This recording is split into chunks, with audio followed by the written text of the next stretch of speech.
CEO lounge, which I keep talking about, is just not about transmission and knowledge. It is also about knowing the people a little better. And probably I could start with Rishi because I know he has a hard stop and he has to leave. So Rishi, what's cooking during the lockdown? I know you're a great chef as well. So is there something that's interesting happened during this period? No, no, I'm not a great chef, but I tried to do a lot of things from BJP also. BJP is Bartan Jharu Pocha, helping everybody at home and doing my bit on Sunday evening, try out some new dishes.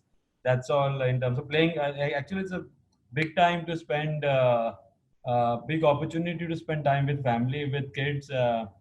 Especially my one son is in US, so he was back just before the pandemic travel ban came in. So able to spend time with him, spending time with family, playing a lot of games, doing my bit of yoga also.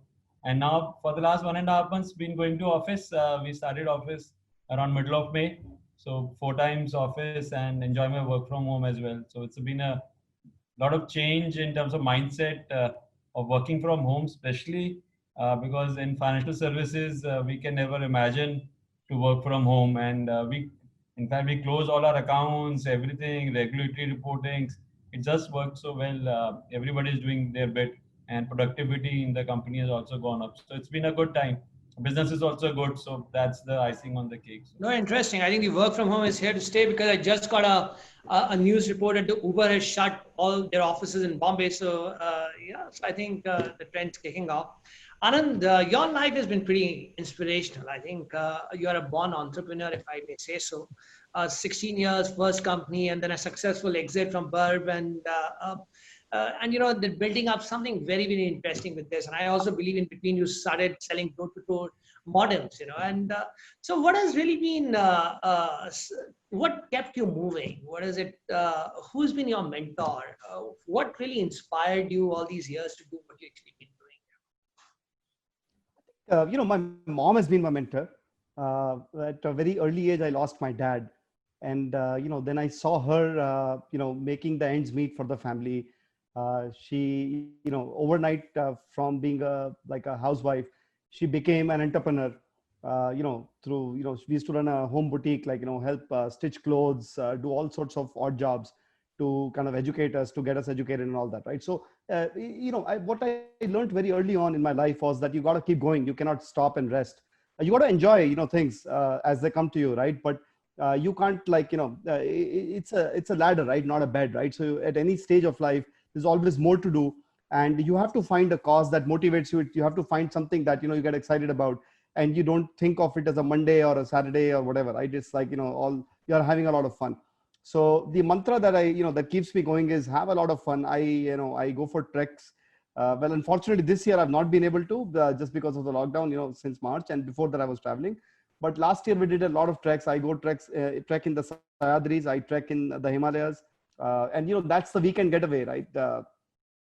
For me. But you know, you got to keep going. You got to not stop, right? Like there's something or the other. The world is evolving. The world is changing. And if you, you know, if you stop, you are decaying actually. So that's been my mantra. Well, I believe you're also quite fluent in one of the very interesting language, which is in top of the town, which is Mandarin. And is there a conversation that you heard with the two Chinese, which they were talking about, thinking that you don't know the language? Is it something, an interesting incident that has happened with you?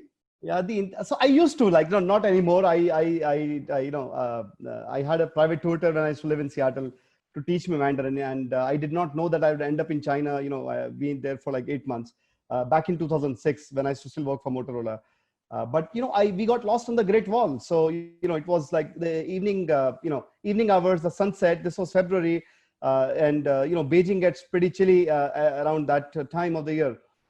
And me and a colleague from Seattle, like, you know, we were just, you know, we went into a very small kind of cafe up in the Great Wall, you know, coming down, and then we were having good coffee, warm coffee, you know, and conversation about, you know, India, because I'd moved back to India for 6 months, and he was still in Seattle. We were comparing notes, like, you know, of what India promised and, you know, what India delivered to Anand when I'd moved back. And you know, by the time we realized it was 7 o'clock, and we kind of went down to the bus stop. And there was no one inside, none of the tourist buses, there's absolutely no human inside. And Beijing and Great Wall, if you know, that is like 2.5 hours away from Beijing. And China in 2006, like, I believe even now, people don't speak English, and not in that remote part of China. So I used my Mandarin skills to convince a taxi driver to, at least show us where the bus stop is. I would not, no amount of money would budge the guy to leave his home and drop us off 2.5 hours away. But at least he pointed me to the bus stop. And the story gets interesting because we go to the bus stop, and I can barely read the numbers, right? So the number says it's 8 o'clock. The bus is the last bus is at 8, and it's 8:10.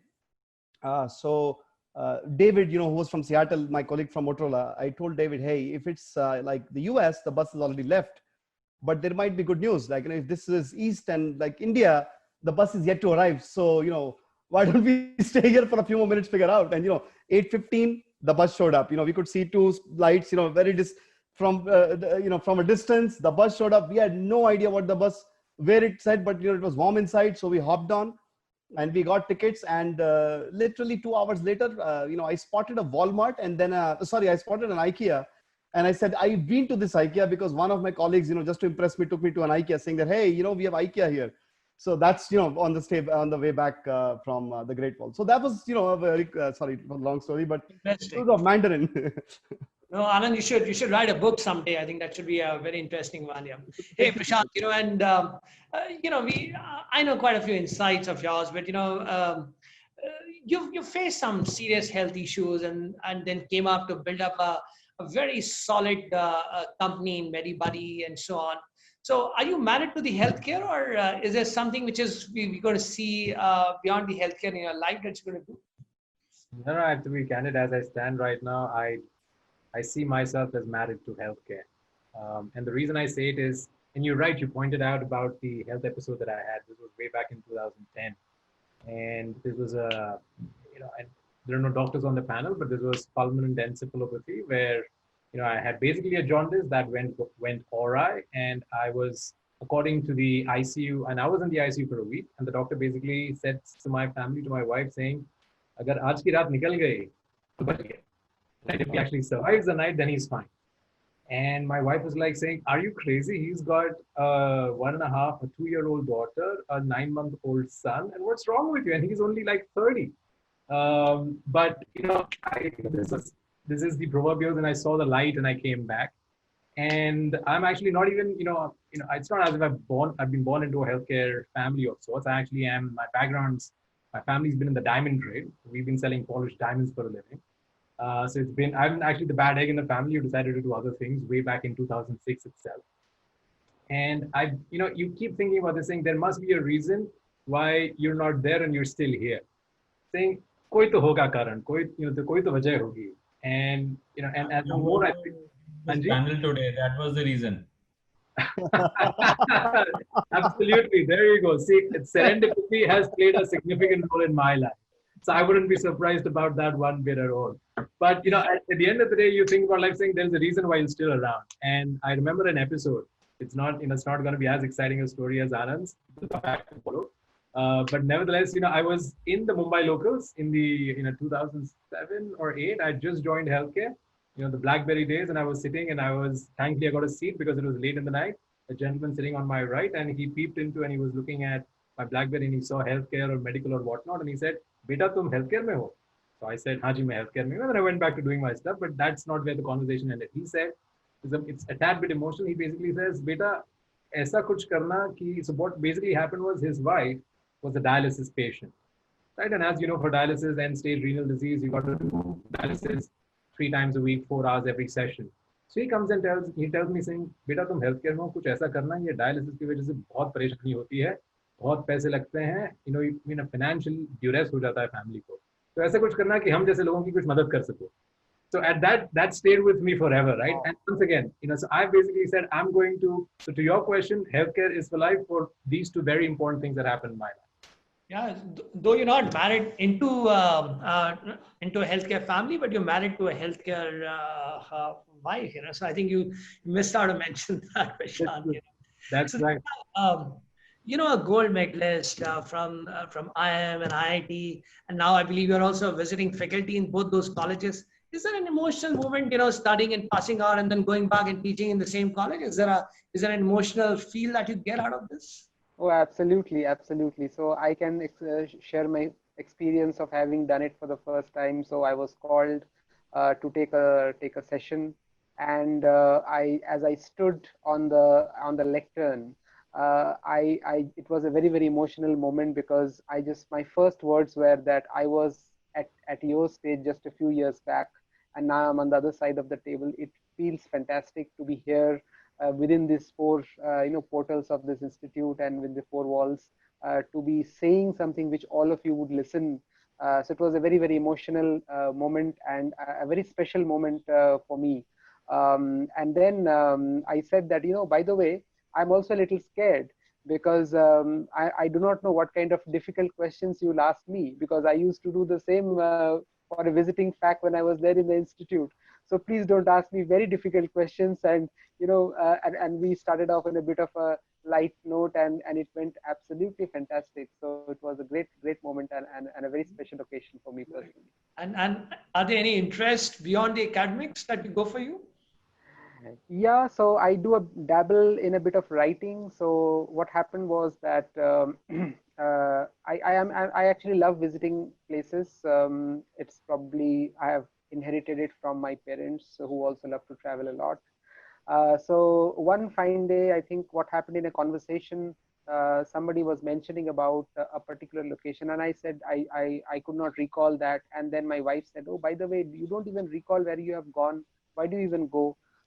So then that kind of struck me. I said, "Oh, how is it possible that I can't even recall?" Then I said, "Why don't I write down where I go?" And that's how I started this habit of chronicling some of my stories and put it in a nice way and all that. So I think that has become now more of a passion for me to keep writing, and just for nothing else but for me to just reminisce those days and moments which I spend during the holidays with my family and friends. So I think I've just picked that up in the last 4 or 5 years.